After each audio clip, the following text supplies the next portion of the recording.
Bigatin ang mga panauhin natin ngayong gabi.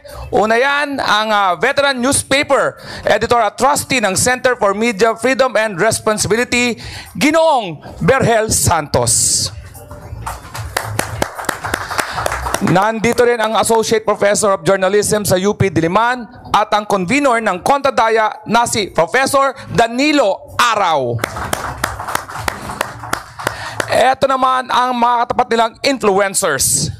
Si Orion Perez Dumdum, dating OFW sa Singapore, principal co-founder at lead convener ng Correct Movement at dating first runner-up ng Battle of the Brains. Orion. Kakampi naman niya si Brian Cristobal o mas kilala sa social media bilang Banat Bay. Anchor din siya ng SMNI. Banat Bay! Bukod sa mga influencers at journalists, kasama rin natin ang mga bigating panelists na makikinig at magtatanong mamaya. Kabilang dyan si Presidential Communications Office Undersecretary Claire Castro. Nariyan din ang dating Press Secretary at Presidential Spokesperson Martin Andanar. Panelist din ang chairman ng Political Science Department ng University of Santo Tomas na si Professor Dennis Coronacion. O Corina, balik sa'yo. Salamat, Alex. Bago simulan ang ating harapan, narito ang mga dapat nating tandaan. Una, pwede ang notes pero bawal ang gadgets at visual aids. Pangalawa, stay on topic, huwag pag-usapan ang mga taong wala dito. Parang mahirap yata yun, pero susubukan natin. Pangatlo, bawal ang bastusan, respeto na lang sa bawat opinyon. At pang-apat, sumunod na lamang po sa oras para lahat ay makapagsalita. At panghuli, ako naman po ang pupuli sa ating mga guests para masigurong sumusunod po tayo sa oras. Ayan. Ngayong alam na natin ang house rules, simulan na po natin. May 2 minuto ang ating mga guests para magpakilala at ihayag ang kanilang mga posisyon tungkol sa fake news. Kanino nga ba dapat makinig at magtiwala? Paano ba natin matutukoy ang totoo sa hindi? At bilang Pilipino, anong ambag mo laban sa fake news? Okay? Unahin natin pakinggan si Ginoong Berhel Santos. Magandang gabi sa lahat. Alin nga ba ang mas nararapat mapaniwalaan? Ang mainstream media o traditional media, yung mga pahayagan at magazine, broadcast stations, online news sites, o ang social media, yung mga bloggers. Pero teka, bago maniwala, mag-isip muna. Magtanong. Ngayon, kapag anumang kaiisip, anumang pagtatanong ang gawin ay hindi pa rin maliwanagan ng husto para makapagdesisyon, sa mainstream media na lang makinig. Bakit? Ang social media ay isang discarding pang-individual. At dahil dyan, mas madaling ma-co-opt, mas madaling maangkat. Huwag na natin sabihin mas madaling mabili. Sa kabilang banda, ang mainstream media ay binubuo ng mga organisado at rehistradong grupo ng mga miyembro nagdaan sa angkop na pagsasanay at pagsusulit at nagdaraan pa rin sa tuloy-tuloy na pagsubok habang ginagampanan ang kanilang tungkulin. Mga profesional na mamamahayag yan. Ang impormasyon, balita, opinyon na galing sa social media ay hindi dumaan sa isang subok na sistema ng pagsusuri. Di tulad ng mga nanggaling sa mainstream media na sinala munang mabuti bago ibahagi sa madla. Sinalang daw. Pero bakit ang dami niyong mali? Sinalang niyo talaga. Dumaan kayo sa proseso. Paulit-ulit yan eh. Proseso, dumaan kayo. Bakit kayo naglalabas ng mga maling balita? Mga fake news? Halimbawa na nga lang po niyan Yung doon sa nagsik ng asylum si Pangulong Duterte. Bakit lumabas yun? Nakala ko ba dumaan sa siksik liglig na na pag aayos o pag verify? Bakit di nyo na-verify yun?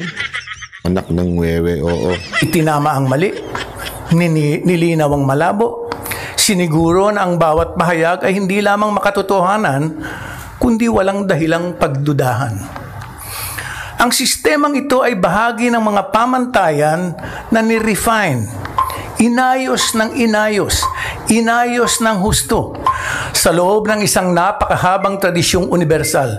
Dito lamang sa puntong ito, maliwanag na kung sino ang alin ang mas nararapat paniwalaan. Maraming salamat, Ginoong Vergel Santos.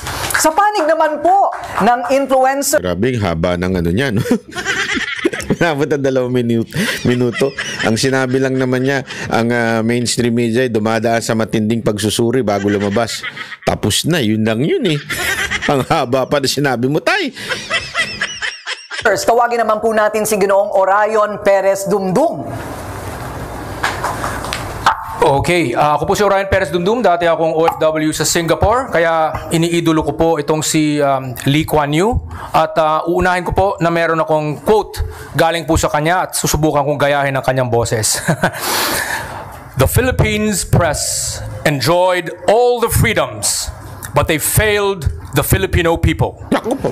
A wildly partisan press helped Filipino politicians to flood the marketplace of ideas with junk and confused and befuddled the people so that they could not see what their vital interests were in a developing country. Malinaw po ang kondemnasyon na ginawa ni Lee Kuan Yew sa press ng Pilipinas. Ito po yung press na sinatawag natin ngayon, mainstream media. Marami po talaga ang mga pagkukulang sa mainstream media dahil paminsan meron talagang bias. Ang bias na ito ay lumalabas dahil paminsan hindi naiimbita ang ilang mga eksperto na may kakaibang sinasabi sa mga paborito nila. Pero ako rin po ay actually sa totoo lang ay hindi sumasang-ayon talaga dito sa proposisyon na kinakailangang ipagsabong ang dalawa dahil madalas nangyayari na may mga taong galing sa mainstream media ay meron ding social media presence. Sila rin ay actually social media influencers. Merong iilan na galing sa social media na later on ay naging tinatawag nating mainstream media anchor, katulad ng isa nating kaibigan na si Richard Heydaran. Alam kong ayaw niyang sabihin yung mga pangalan, pero katotohanan po ito at wala po akong sinasabing masama, di ba? So kumbaga, yari na, galit na siya kay Heydaran. Ito kasi si Heydaran takot na takot dito kay Orayong humarap yeah? Ewan ko ba bakit takot na takot to kay to si Heydaran kay Orayon, where do we draw the line?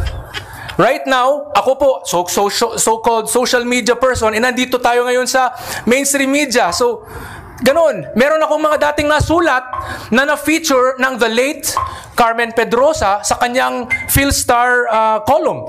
So, naging mainstream media po yung ilang mga sinasabi ko.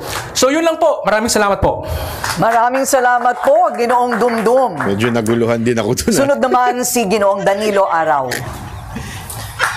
Kontradayang pagbati sa lahat, maliban na lang sa mga nagpapakalat ng pekeng balita. Sana po'y masarap ang ulam ninyo, maliban na lang sa mga nagsisikmurang maging bahagi ng kadiliman at karahasan. Sino ba ang dapat paniwalaan? Hanggat itinataguyod niya ang pinakamataas na pamantayan ng katotohanan, dapat lang na ituring na mapagkakatiwala ang daluyan ng impormasyon ang periodista, ang vlogger, influencer, content creator at iba pang terminong tumutukoy sa kanyang gawain. Sige, isama na rin natin ang terminong concerned citizen. Sa loob at labas ng akademya, minsay naririnig natin ang terminong hyper-partisan vlogger or hyper-partisan content creator. Ito yung tumutukoy sa ilang nag-iyakang individual sa isang pagdinig sa kamera dahil nahirapang ipagtanggol ang mga sinulat nila, bagamat pwede ring sabihing medyo napasobra ang panggigisang nakuha nila mula sa ilang kongresista. Tandaang ang ilan sa kanila ay content creator na nagpo-post sa social media, pero sila rin ay maituturing na periodista batay sa kanilang trabaho bilang patnugot o kolumnista. Sa atin pong paksa ngayon, malinaw na hindi natin dapat pag-awayin ang periodista sa isang panig at mga content creator sa kabila dahil mas usapin ito ng pagiging mas kapanipaniwala batay sa pagyakap sa katotohanang nakukuha lamang sa malalimang pananaliksik, lalo na ang atensyon sa detalye at pakikisalamuha sa iba't ibang sektor ng lipunan, lalo na ang mga nasa laylayan. Masarap kaya ang ulam ng mga nagpapakalat ng maling impormasyon, lalo na sa social media? Malamang na hindi, pero patikim pa lang ito. At dahil nag-aral ako sa Alemanya, may 10 segundo pa ako. Salamat. Grabe, no? Yung punto lang naman din niya is halos parang sinasabi niya ang importante yung sinasabi, hindi yung nagsasabi. Parang ganon, ya? Maraming salamat. Maraming salamat sa ekstrang oras at segundo, Ginoong Araw. Ayan. At panghuli, Ginoong Banat Bay. Naku, sino ba yun? Hayop na yan. Magandang araw po sa inyong lahat. Kapal na mukha niyang hayop na yun, ha? Una sa lahat, bago ko po sabihin yung sa tingin ko may mali, ay mali po muna yung pangalan ko. Hindi po Brian, Byron po. Kayo ang biktima ng fake news. Nabiktima kagad ako ng fake news. Ang bira, oo. News 5, parang ba't ganun? Biktima kagad ako ng fake news. Pangalawang sa tingin kong mali ay yung tanong na kung sino ang dapat mas paniwalaan. Ang mainstream media ba o ang mga influencer? Siguro mas magandang sabihin natin o itanong natin kung ano yung sinasabi. Hindi kung sino yung nagsabi. Dapat sa issue, hindi dun sa tao. Kung meron mang magpapakalat ng fake news sa Pilipinas, walang iba yan kung hindi ang mga politiko sa Pilipinas. Patay. Unahin na natin ang ating Pangulong si Marcos na kung saan sinabi niya na walang baril na pumasok sa KOJC Siege. Kitang-kita po sa social media, naka-live ang mga vloggers doon. May baril ang mga pulis na pumasok doon. Ako po, naandun. Nakita ko ng aking mata na may dalang mahabang baril si Torre. Ang tanong ay ito. Bakit ni isang mainstream media walang pumuna sa maling ito? Alam niyo ang sagot? Simple lang. Sabi nga ni Sir Verhel, organisado ang mainstream media. Organisadong hindi sila pwedeng magsalita kung walang utos galing sa taas. Salamat po. Naku po, patay ka dyan, Banat Bay. Mag-iinit ang puwet ni Aling Claire sa sinabi mong yan. Kasi ikaw kagad, nagaganyan ka na kagad, ay sus. Maiinit ang puwet niya dyan, yung amo niya, nadali. Maraming salamat, Ginoong Banat Bay. Ayan. Mas paiinitin pa natin ang ating balitaktakan. Head-to-head round tayo. Walang atrasan, walang iwasan, at walang iwanan. Magbabalik ang manindigan. Patay tayo dyan, Banat Bay. Yung mga pinagsasabi mo, kaya nagagalit sa'yo network Alam mo, kanina, inaantay ko na lang, pauwi na lang ako. Sabihin nila, Banat Bay, binubuking mo kami, umuwi ka na nga lang. Ito, inantay ko na lang yung kanina. Nalapitan ako. Banat Bay, pasensya na, cancel na po yung debate kasi tigas ng ulo mo, sinabi ng wag banggitin ng mga pangalan. Hindi kasi sinabi kami kanina.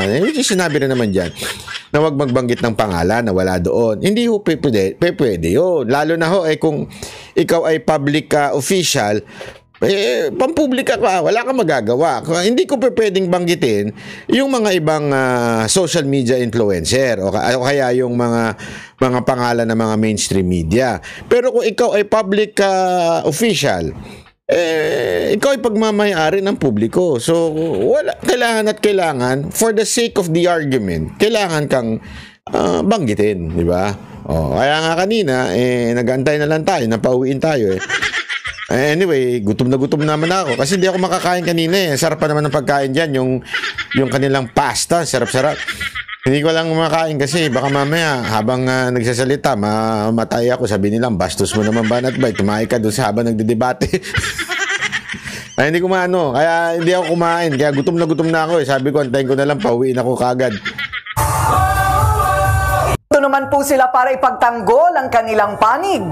Kung gusto pang bumawi ay may 30 seconds para sa rebuttal or final say. Lahat may chance magsalita. So, handa na ba kayo? Ayan, umpisa na po ang head-to-head harapan. Unahin natin si Ginoong Berhel Santos. Bago natin pakinggan si Lee Kuan Yew, alamin muna natin kung sino siya. Konteksto. Si Lee Kuan Yew, collaborationist ng panahon ng Hapon. Pagkatapos noon, nag-install ng personal dictatorship sa Singapore. Pagkatapos noon, nag-install ng party autocracy, dictatorship din sa Singapore. Ang unang ginawa niya nung maging diktador, ay pakulong ang lahat ng kalaban. So, yun lang. Yun namang nagpupunta sa mainstream media na galing sa social media, dadaan lahat yan sa proseso, sa sistema, sa pag-uusap. Ito na naman to si proseso. Marami pong salamat. Sunod naman ay si Ginoong... Ang hilig niya sa proseso, no? Bakit si Pangulong Duterte hindi niyo pinadaan sa proseso? Hindi, ako lang, nagtatanong lang naman ako, Di ba? Ang hilig nila sa proseso. Bakit si Pangulong Duterte hindi pinadaan sa proseso? Pambira, Rayon Perez Dumdum.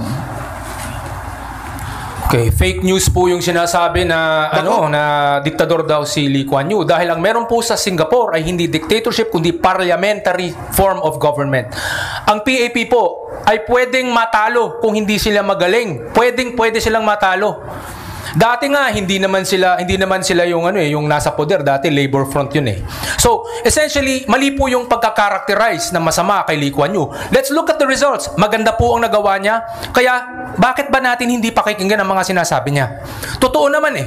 Back then, masyado nating hindi kumbaga yung mainstream media kumukontra sa ilang mga reforma katulad ng charter change, constitutional reform. For the longest time laging pinapamukhang masama ang mga reformang kinakailangan ng Pilipinas. Bakit ba ganun? Ayusin sana natin to, pero hindi mangyayari to kung masyadong biased ang mainstream media. Diba? Kaya ako, bilang isang reform advocate, I needed to use social media kasi hindi ako nabibigyan ng panahon na makapagsalita sa mainstream media. Ganun lang po. Thank you. Marami pong salamat. Pakinggan naman na. Hoy, imbitahan nyo kasi si Orion eh. Kayo, hindi nyo iniimbitahan eh. Ayan tuloy. Kasalanan nyo, ba't siya nagbablog? Hindi, tama naman yung punto niya. Tama naman, kayo talaga, oo. Tama naman yung punto niya. Ang problema kasi, ito kasi yung problema sa mainstream media, isa pang problema. Pag hindi kapanalig nila, ika nga, hindi nila pareho ng mag-isip, hindi pareho ng kanilang punto de vista, hindi nila iimbitahan.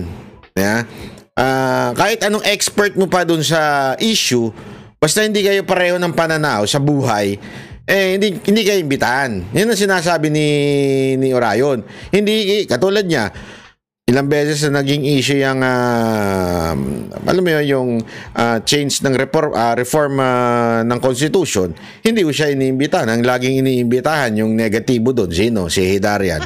Di ba? Yun ang problema. Kasi nga, hindi nila kapanalig. Mag-imbita lang tayo ng pareho natin ng kwento, kung pareho natin ng paniniwala. Yun na talaga ang totoo. Buti nga. Kung wala pang ganitong klase yung debate, naturalmente, alam naman pare-parehong kunin nila dyan. Hindi naman pwede. So, this time, kailangan nila mag-imbita ng yung hiwalay sa ganyang klaseng pag-iisip, di ba? Buti na lang at nailabas. Atin si Ginoong Danilo Araw. Kay Pangulong Duterte, alam natin na napaka-polarizing na figure niya. At gusto kong itanong lang sa kanilang dalawa, sa pag-cover kaya ng pag-aresto kay Duterte, may pagkukulang kaya yung mainstream media o yung naging source kaya ng pekeng balita hinggil sa TRO for example na na-issue, saan kaya nanggaling ito? So magandang malaman ang inyong opinion. Salamat po. Una-una, hindi ko binalita yung TRO. Okay? Para sa kaalaman ninyo. Ayoko na lang barahin kasi baka mamaya sabihin naman nila, idiin pa nila kung sino man yung nagsabi ng TRO. Yung nagsabi po na may TRO na, ay nagkamali lamang po siya. Yung tao na yun, kasi napakinggan ko yung interview niya, tinanong siya, bakit mo sinabi na may TRO na? Kasi para bang meron daw siyang narinig from another person na sinabi ayan na yung TRO. So akala niya yung TRO na yon ay may pinipigilan na. Gayong pa man, hindi naman po social media vlogger po yun. So bakit yung sisisi sa social media vlogger? May mga naglabas na ibang social media vlogger. Sabi ko nga sa inyo, wag natin i-generalize. Meron kasing talagang mabilis maniwala at mabilis mag-share. Meron pong ganun talaga. Wala tayong nila yung style nila. Maaring mali sila doon. Kaya nga ang lagi ko yang sinasabi sa aking mga kasamahan na banateros, kaya makakaasa kayo na bago kami maglabas ng balita ay kinukonfirm po muna namin ng ilang beses sa mga taong concern at higit sa lahat sa istasyon ng SMNI. Para sigurado kami na hindi kami naglalabas ng fake news kasi pinapahalagahan po namin ang aming pangalan na hindi po kami maglalabas ng fake news kahit pa po ito ay pumapabor sa kwento ng mga Duterte. Basta fake news, fake news. It doesn't matter kung sino ang mag-benefit doon. Basta fake news, fake news. Okay? So, ang hindi ko lang magets dito sa tanong ni Kuya, bakit tila ang sisi na naman doon yung mga vlogger? Hindi naman po vlogger yung naglabas po nun. Kandidato. Nagkamali siya, which is, sabi ko nga sa inyo, lahat naman tayo nagkakamali. The difference between fake news and wrong news, which is, wrong news, mas madalas ang mainstream media magkaroon ng wrong news eh. Ang fake news po, may malicious intent to deceive people. Ang wrong news, nagkamali lang. Honest mistake. Ibig sabihin, meron siya nabanggit na nagkamali siya. Okay? Meron siyang pagkakamali. Pero iba po yung fake news. Tayo, whether nagkamali o tama, whether nagkamali na walang malisyosong dahilan, itinatawag kagad nating fake news. Wag naman po ganun. Kasi mainstream media nga madalas magkamali di ba? Bakit ganun? Wag tayong ganun. At ito naman po, sagot ni Banat Bay. Ako po, patay tayo dyan. Pagdating po dun sa pag-kidnap sa ating dating Pangulong Duterte, pasensya na po yung kagad ng sinabi ko kasi 1 minuto lang So kailangan I'll take the advantage of telling about the kidnapping that happened to PRRD.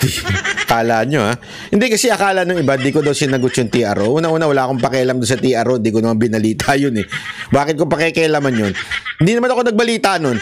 Hindi ko sasagutin yun. Pahala kayo. Isang tanungin nyo yung nagbalita. Hindi ako. Pero ang sasagot ko sa inyo ay tungkol sa pangyayari kay PRRD. Bahala kayo sa buhay nyo. Tingin ko po ay talaga namang may mga mali doon dahil kahit po ibang mga abogado na hindi po kapanig ng Duterte. Bakit? Ang taba ko sa TV, no? Pero dito sa payat ko. Tsaka maputi ako dito. Bakit doon maitim ako? Siguro, sinadya ninyo, TV5. Sinadya ninyo umitim ako dyan, Sinadya ninyo tumaba ako dyan.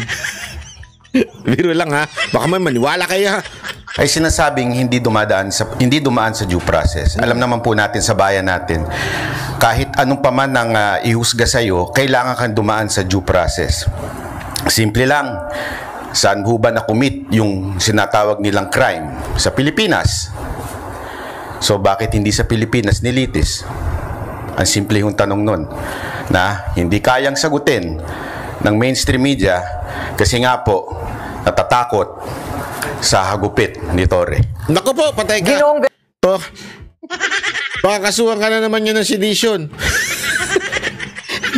Hagupit ni Torre. Tama nga naman kasi alam mo mga kababayan, pag ikaw medyo kumontra-kontra sa gobyerno to, antayin mo ang hagupit ng demonyo. Sorry. Eratum, hindi demonyo. Si Torre pala. Angel Santos, sa palagay po ba ninyo, ibalik natin sa Pilipinas mula sa Singapore ang usapan? Alam mo, yung Singapore, hindi mo mabubuhay. Ng tutsa. Kanina pa yung Singapore na yan, Bura yung istorya ni Lee Kuan Yew at ng Singapore. At kung ang Singapore man ay maayos ngayon, maayos ngayon, hindi dahilan yan para burahin mo yung nakaraan ng Singapore at ni Lee Kuan Yew. Istorya yan, tumatakbo yan. Kung meron mang dapat sabihin si Lee Kuan Yew at ang kanyang mga lipores ngayon tungkol sa Singapore, huwag dito. Ginong Dumdum? Well, ito po yung mga sinasabi nating fake news, yung junk na ginagamit ng... Ikaw kasi, inano mo siyang Singapore eh. Hindi, alam mo sa totoo lang kanina gusto ko na humirit, kaya lang kasi, hindi naman kasi usapan Singapore. Hindi ko maintindihan si Tatang ang init ng ulo kay Lee Kuan Yew. Magkaibigan ba kayo naman? Mainit ang ulo ni Tatang kay Lee Kuan Yew eh. Singapore na Singapore. Tama na yung Singapore. Di naman yan ang topic natin. Fake news. Ang bira naman, oo. Pero kanina, gusto ko nang humirit tungkol dyan sa Singapore na yan. Parang isa lang yung simpleng gusto kong hirit dyan eh. Ang lakas mong pumuna sa Singapore. Ang lakas mong pumuna kay Lee Kuan Yew. Ang pangit-pangit ng bansa natin. Hindi ko sinasabing hindi ko binababa yung bansa natin compare sa kanila. Ang sinasabi kong pangit, pinupunan niya kasi yung leadership ni Lee Kuan Yew. Pero tingnan mo naman, ang mga politiko sa Pilipinas, compare naman sa nangyari sa Singapore. Bakit sila umasenso? There is something wrong with us. Sila umasenso, tayo dumadaos-dos pa ulit-ulit. May problema. Tama si Orion eh. Kasi nga maganda yung kanilang system of government compared to us. Tapos pag-iinitan mo, kasi si Lee Kuan Yew diktador, kasi si Lee Kuan Yew walang demokrasya, kasi Lee Kuan Yew. Bira, oo. Mga ibang tao sa loob ng mainstream media sa Pilipinas na sinasabing to confuse and befuddle the people so that they do not know what their vital interests were in the developing country. Ang mga kinakailangan po natin sa Pilipinas ay maraming bagay na ayaw naman ng mga ibang katulad ni Sir Virgel na ang gusto kasi talaga niya ay yung so-called rambunctious democracy yata. Pero ang kailangan, for example in Singapore, disiplina, maayos na ekonomiya, yun yung mga mas importante, di ba? Vital interests in a developing nation. Okay, mula dito sa mainstream media, Ginoong Virgel or Ginoong Araw? Tama ka, mainam na ibalik natin yung diskusyon sa Pilipinas sapagkat ayaw natin ng diskusyong Marcos, yung galawan. Lalo na kung napag-uusapan natin kung papipiliin tayo kung authoritarianism ba yan o demokrasya. There is no middle ground and there is no compromise as far as democracy is concerned, as far as our basic freedoms would be necessary. So mahalaga na isapuso natin ang ganitong klaseng mahalagang usapin dahil hindi lang kalayaan sa pamamahayag ito kundi demokrasya. Salamat. Okay. Sandali, balik lang muna natin sa usapin ng fake news. Medyo naliligaw na ata tayo. Ito lang ang laging punto ng mga... Totoo naman. Utangin, paulit-ulit na yung Singapore na yan Mainit ang ulo ni... Alam mo, ito nga hindi ko magets eh. Mamaya, actually, pinunto ko nga yan sa kanila sa ending eh. Hindi ko magets. Si Orion, kinote lang naman niya yung tungkol sa media tungkol sa Philippine media. Yun lang naman ang sinabi niya. At ang nagsabi si Lee Kuan Yew, bakit hindi i-argue yung sinabi? Yung pong statement ni Lee Kuan Yew. Ang binanatan si Lee Kuan Yew. Ano ba yun? Ad hominem naman yung ganong klaseng banat eh. Taga mainstream media na wala daw nagpupuli sa social media. Ang tanong, hindi niyo po ba alam yun? Na meron nagpupuli sa social media? Ito pala. Kaya pala eh. Etong si Danilo Araw, siya po pala ay... Sayang, di ko nakita to. Kung hindi, niyari kita kanina. Sorry pero kung nakita ko to. Siya pala ay associate editor ng Bulatlat. Alam naman po natin yung Bulatlat. Makakaliwa yan. Yan po ay front ng CPP, NPA, NDF. Kasama po yan. Yeah? Naku po, kaya naman pala Ayan naman pala. Oh. Kaya pala. No wonder. Ganun siya. Para siyang sinato. Simpleng tanong, sino po yung nagpupulis na tinutukoy ninyo para alam ng publiko? Go ahead. Nahulog sa Kung ang sinabi ko na may nagpupulis siya. Sige, tanong mo. bawat network, meron silang network. May mga boss. Di ba? Mga reporter, may boss. Ang social media ay meron ding tinatawag na community guidelines. Doon sa platform na pinagsusulatan nila. Una yon na nagpupuli sa kanila. Pag naglabas ka ng fake news, tatanggalin ka. Kaya nga meron tayong tinatawag na fact checker. Yun ang nagpupulis. Pangalawa, ang nagpupulis doon ay mismong batas ng Pilipinas. Ang linaw ng sagot ko din. Tingnan niyo yung sagot niya. Ang labo. Sinabi ko na nga yung network nga, yung boss nila, yun ang nagpupuli sa mga reporter, sa mga anchor nila. At sa social media naman, kung saan lumalabas yung mga vlogs like yung YouTube, Google, 'di ba? If a fact check 'yan. Kaya nga maglabas ka ng ano diyan, yayariin ka sa Facebook meron din, Meta, sa X meron din. Ibig sabihin meron talagang nagbabantay din. Aside from that we have so much law that would police somehow. Ibig sabihin, kasi sir, mamaya, mali na naman yung paliwanag niya. Ang pulis daw, dapat na nagbasta. Ito, ang sinasabi ko lang, yung pag sinabi mong nagpupulis, ay sa madaling salita, nagbabantay. Meron pong nagbabantay. Yan po yung mismong platform na pinagsusulatan. Pangalawa, ay yung mismong batas. Ay binabantayan tayo niyan. Na hindi tayo lalagpas sa batas or else tayo ay madedemanda o kaya mapapanagot sa batas. Ito, sapat ang batas ng Pilipinas tungkol sa cyber, crime, libel at defamation. Sapat na po yun. Ibang usapin yung cybercrime sapagkat ito ay sumasagka sa batayang kalayaan, hindi lang ng mga periodista, kundi pati na rin ng ordinary citizens. Panahon... Kaya nga, alam mo pala Alam mo pala na may cybercrime na hindi lang sa mga social media, pati kahit sino na nagbabantay, binabantayan po. Hindi sapat na yun. Ng Aves de Rapina ay talagang na-weaponize na po yung libel. Community guidelines... pati nga libel, ikaw na nga mismo nagsabi na na-weaponize na yun. Hindi po siya masyadong nasusunod. 13 anyos ka dapat para makapag-create ng Facebook account, pero kahit 9 years old ka lang o 10 years old, nangyayari po yan. Puta, kasalanan na ng magulang yun. Bakit nyo sisisi sa mga vlogger yun? Diba?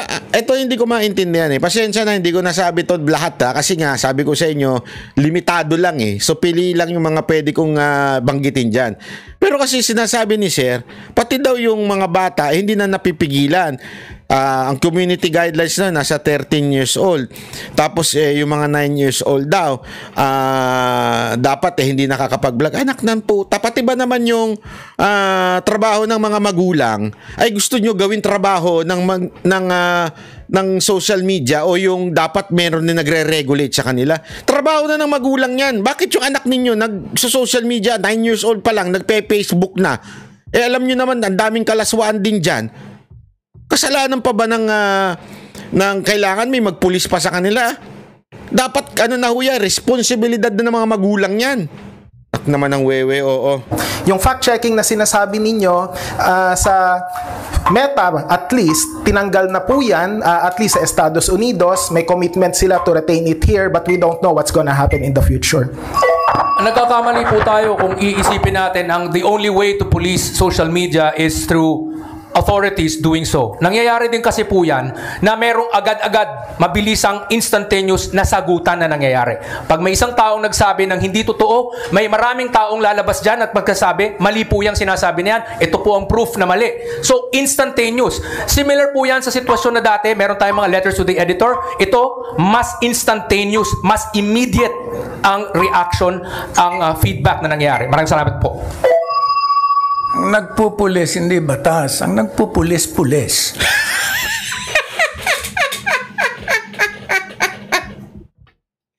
Tatang, tagay na tayo, Tang. Tagay. Wala ba pagtagay dyan? Dali, tagay tayo, Tang. Kasi ito, masarap to, sake. Ito, gusto mo, sake? Tagay na lang tayo, Tang. Ang nagpupulis daw, pulis. Pambira, oo. Tang, pag sinabi ko hong nagpupulis, ang ibig sabihin po nun ay nagbabantay. Maaari pong magbantay kahit hindi pulis. Ang pinag-uusapan natin dito, social media. So naturalmente, hindi pulis ang magbabantay sa social media. Kasi ipapasok nyo, ang magbabantay, ang nagpupulis ay pulis. Si Tatang naman eh. Ako, medyo ano na ha? Na ako sa'yo, Tang. Sa totoo lang. Buti na lang talaga, may galang ako sa mga nakakatanda sa akin. Kaya iyang social media, walang nagpupulis na pulis dyan. Dahil iyan ay individual na diskarte. Yan ay kanya-kanya. Ang pagkakaiba niyan, sa mainstream media, may sistemang pinapasok sa social media. Kahit sa mainstream media, kahit ka galing sa social media, pag sumwitch ka sa mainstream media, dadaan ka dyan. Gusto ko lang din pong linawin na may sobrang dami na ring mga mainstream media outlets na may presensya sa mismong social media. So, nasa na nga ba talaga ang linya? Nasa na ba talaga ang delineation na ito? Yun po yung tanong eh. So, kaya nga actually, mali po yata talaga ang proposisyon na ipagsabong yung dalawa. Dahil parehong may mga pagkakamali, pareho din may mga tama. Ang tanong, sino dapat na pakinggan? Ang nagre-research? Ang naghahanap ng katotohanan? O yung hindi? Yun dapat ang tanong. Oh, galit. Galit si Sir, ah. Hindi, debater kasi ito si Ryan eh. Galing doon sa debate eh. Yung dalawa medyo inaantok na. Ginising lang. Gago! Ang tinitingnan hindi yung media person. Ang tinitingnan ay kung yung taong yun ay dumadaan sa isang proseso. Ang gulo mo, Sir. Ang gulo ng punto mo. Kinukontra mo yung sarili mo eh. Hindi. Debate po yan. Kami po yung hawayin nyo. kami po yung babarahin ninyo. Kami po yung dapat din yung pasinungalingan. Ika nga. Bakit parang sarili mo yung sinasabihan mo? Sang side ka ba talaga? Ang gulo ni Sir, oh. So, sa isang sistema, sa ng pagsusuri. Pag hindi ka dumaan dyan, kahit na nanggaling ka pa sa social media, basta pumasok ka dyan, dadaan ka dyan. Iyon ang pinag-uusapan. Mga tuntunin, at mga palatuntunin, at saka mga standards. Yan ang pinag-uusapan. Paano po ba nila nasasabi na kapag nasa social media ay hindi dumadaan sa proseso? May sobrang daming tao mismo na nasa loob ng social media ay mga doktorado, mga eksperto, mga bihasang-bihasa sa kanilang mga larangan na pinanggagalingan na hindi nga lang masyadong nabibigyan ng pagkakataon na makapagsalita sa loob ng mainstream media. Kaya sila nag-social media at nagkaroon sila ng following. Nangyayari po yan na may maraming talagang tunay na eksperto, tunay na sobrang galing na nandun mismo sa social media na dumadaan sa matinding proseso. Okay? Maraming salamat po. Ang ibig sabihin, pag may masteral degree ka, meron kang doctoral degree, paniwalaan ka na. Hindi yan ang viral. Kaya may doctorate ka, kaya masteral degree ka, kung nandun ka sa mainstream media, dadaan ka sa isang proseso. Yun ang sinasabi ko. Ang pinag-uusapan dito, yung proseso, yung standards. Hindi po pwede ngayon, doktorado ka, pakinggan ka na namin. Hindi yan pinag-uusapan dito. Okay, pakinggan naman po na, Ginoong Banatbay, bago po tayo magpalit ng ating topic. Mukhang medyo naliligaw ata si Sir kasi parang ang sinasabi niya dito, yung proseso sundin at yung mga nagpupulis doon sa mainstream media. Ang tanong, hindi po ba nagkakamali yun? Ang lahat nagkakamali. Yun naman pala. Kasi yan ang mahirap dito kay Tatang eh. Parang ang mga sinasabi niya, porket dumaan sa proseso, porket dumaan sa mainstream media, tama na. Ganun ang sinasabi niya eh. Kaya nga tinanong ko na eh, hindi ba nagkakamali ang proseso? Pag dumaan na sa vetting, hindi po ba nagkakamali? O, siya na sumagot sa sarili niyang tanong. Ano, nagkakamali. O, di tapos ang usapan. Bye-bye. Bye-bye. Tapos na. Tapos na yung usapan. Pare-pareho pala tayo nagkakamali eh. Mas malamang magkamali, walang proseso. Ang lahat nagkakamali, pero wala kang... Bye-bye. Dapat lang nagkakamali eh. Wala tayong punto, wala tayong pinaglalabanan dito, wala tayong pinagdidebatihan. Lahat tayo nagkakamali. Wala kang standards, wala kang proseso, wala kang sistema. Mas malamang kang magkamali dahil nag-iisa ka eh. Okay, sige po. Huling hirit. Maganda yung sinabi ni Sir, nagkakamali ang lahat daw, ang mainstream media. Ang pinagkaiba, sa social media, kaya mong i-correct within minutes yung pagkakamali. Sa mainstream media, kinabukasan mo pa i-correct dahil ipapaalam mo pa bago ka pa maglabas ng erratum.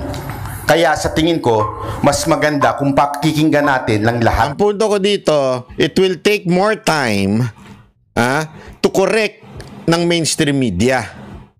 Ang maganda sa social media ay instant, makukorek, mabilis.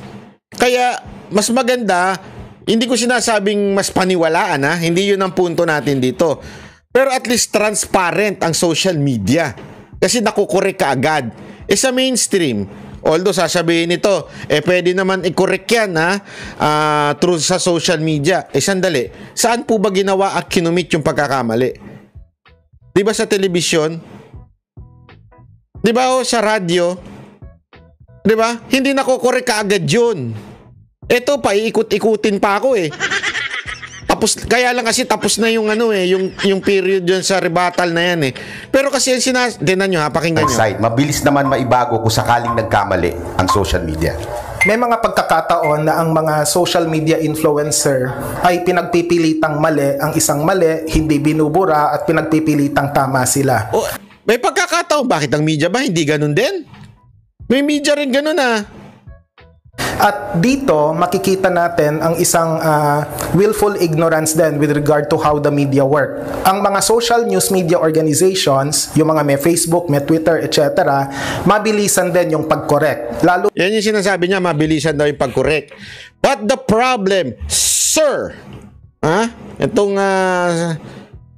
ang problema kasi, sinabi sa TV, sinabi sa radyo, pero kinolek sa social media. So yung mga walang social media at hindi naka-follow sa social media ng particular na network, since ang pagkakamali ay nagawa sa free TV, ibig sabihin sa telebisyon nagawa ang pagkakamali, dapat doon din kinokorek. Bago pa makorek yan, sa susunod na news, kinabukasan na. That's my point. Parang sinasabi mo, ignorante pa ako na makokorek naman sa social media. Mas ignorante ka dahil ang pagkakamali ay nakumit sa telebisyon o di kaya sa news o kaya sa radio. So ibig sabihin nun, sa susunod na programa pa, doon pa makokorek.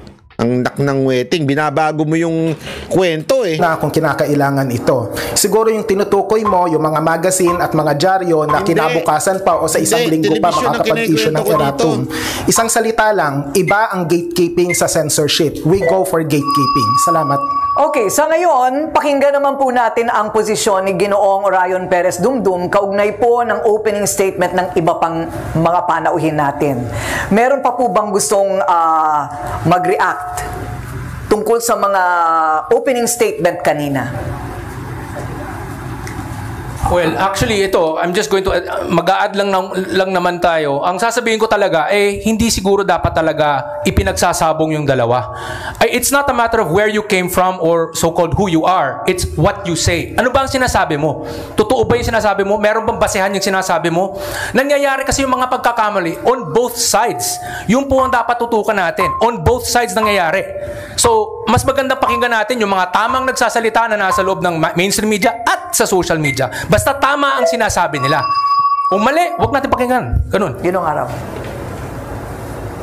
Maraming salamat sa sinabi mo. Ang nuance lang dito ay yung usapin ng katotohanan. Kung babasahin ang libro ni Edmund Lambert na pinabagatang Committed Journalism and Ethic for the Profession, sinabi niya rito na may dalawang klase ng katotohanan. Ito ang factual accuracy at contextual accuracy. Factual accuracy, madali nang i-define yan. Ito ay tungkol sa tamang datos. At ang contextual accuracy ay tungkol naman sa pagsusuri. May posible na ma-fact check ka kung mali ang pagsusuri mo batay sa mga datos, sapagkat kaya nga sa filosofiya meron tayong tinatawag na logical fallacies, credentialism, ad misericordiam, there's the whole list of fallacies. At sa usapin ng trolling, hindi lang naman yan usapin ng inflammatory remarks, kailangan ding malaman ng publiko yung bagong termino ngayon, ito yung sea lioning. Kunwari matalino pero nililihis naman yung diskusyon at napakarami po noon, unfortunately. Hindi ko na lang papangalanan. Salamat.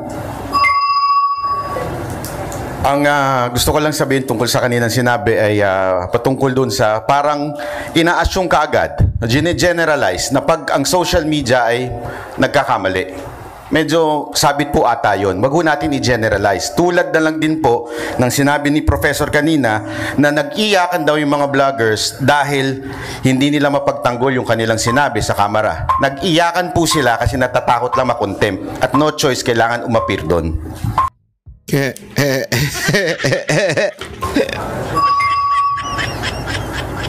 Tama ka, nag-iyakan dahil takot makontempt. Bakit nagbago? Akala ko ba kanina nag-iyakan kasi di kayang panindigan. Pabago-bago ka eh. Ang bira oh. Alam ko mga pabago-bago kung anong karakas yun. Iyakan din dahil sa mga nangyari dun sa mismong pagdinig. Siyempre, kapag kakakausapin mo sila, sasabihin nila, kaya nilang ipagtanggol, I stand by my story, etc. etc. Pero kung ito ay sumusunod sa pamantayan o yung normatibong pamantayan ng responsableng pagsusulat, ang kailangang ginawa ng kahit na sino, periodista man yan o vlogger, either mag-apologize, i-edit ang post, lalo na yung daw at di umano. Walang lugar ang daw at di umano sa periodismo. Salamat. Bakit mag-apologize kung sa tingin naman nila tama? Alam niyo ba kung bakit sila umiyak doon? Personal po ako, dahil kasama din po ako sa inimbitahan doon. Ay dahil po, kahit anong sabihin mo sa kamera, pag gusto ka nila i-contempt, gagawin nila yan. Ganon ang ginawa nila dun sa ating isang pulis na kinontempt nila hanggang ngayon nakakulong. Kahit ang sinabi niya ay witness, isang ebidensya na siya mismo ang nakaranas. Pero ano ginawa? Kinontempt. Ang pinag-uusapan, kung ang tingin mo tama. Ang pinag-uusapan, kung yan ay tama. Yan ang problema. Ngayon, iniimbestigahan niya kung tama, kaya nga may proseso para makita. Ito na naman si proseso. Anak nang nakakaano na itong proseso mo? Kung iyan ay maaaring tama o hindi man. Sinasabi ko maaari. Posibilidad dito. Ang pinag-uusapan dito, tsansa ng pagkakamali. Pag hindi ka dumaan sa isang masusing proseso, mas malamang kang magkamali. Paano ka magkakamali kung ang isang bagay ay iyong opinion lamang dun sa tao? Halimbawa, puwersahan kang mag-sorry dahil sinabihan mo yung tao ng tanga. Kung yun talaga ang pananaw mo doon sa kanyang opinion o sa kanyang trabaho, ay talagang isang kamangmangan. Pero bakit mo ngayon pipilitin yung tao na mag-sorry? Hindi naman to issue ng pagpilit na mag-sorry. Ano ba talaga? Paiba-iba kayo ng punto. Kanina, ang hindi issue yung ewan ko, dito pag sorry, hindi issue. Lahat, pabago-bago kayo ng punto eh. Pag na-corner na kayo, pabago-bago kayo ng punto. Kanina sinabi mo, kaya hindi maninindigan dahil sa, kaya umiyak dahil hindi kaya manindigan. Nung pinuna ko yun, sabi mo, hindi naman siya ganun. Ngayon, ito ka na naman, sasabihin mo na naman, iba na naman. Bakit bang ilig nyo pabago-bago? Dinaig nyo pa si Bongbong Marcos pabago-bago Pambira. Ayaw mong mag-sorry, wag kang mag-sorry.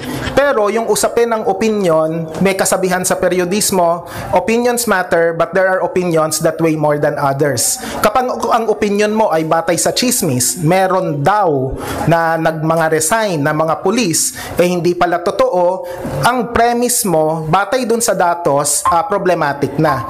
Kaya dito, mahalaga yung proseso, yung vetting na tinatawag, kasi kapag ka may fresh set of eyes na editor na titingin nito, makikita ang kakulangan. Salamat. Parang masyadong mainit ang ulo ni Sir sa salitang daw. Pero hindi po ba gumagamit din ng mainstream media ng ganyan? In English lang, alleged. Kaya nga ho, di ba, ang tawag nila kay Pastor Kibuloy, alleged rapist? Alleged, hindi na patunayan, hindi, wala pang conviction, and yet yun ang sinasabi. Pero galit na galit tayo pag ang mga social media nagsabing daw o nagtanong. Naalala ninyo, kinontem si Lorraine Badoy at si Ka Eric dahil nagtanong lang sila, totoo ba ito ang budget mo, Speaker Romualdez? Hindi daw ang ibig sabihin nun. Si Kibuloy, inakusahan. Walang daw doon. Factual yun. Naakusado. Anong daw? Anong sabihin? Eto kasi may mga tarantadong tatanga-tangang bobong mga nagkokomento na mali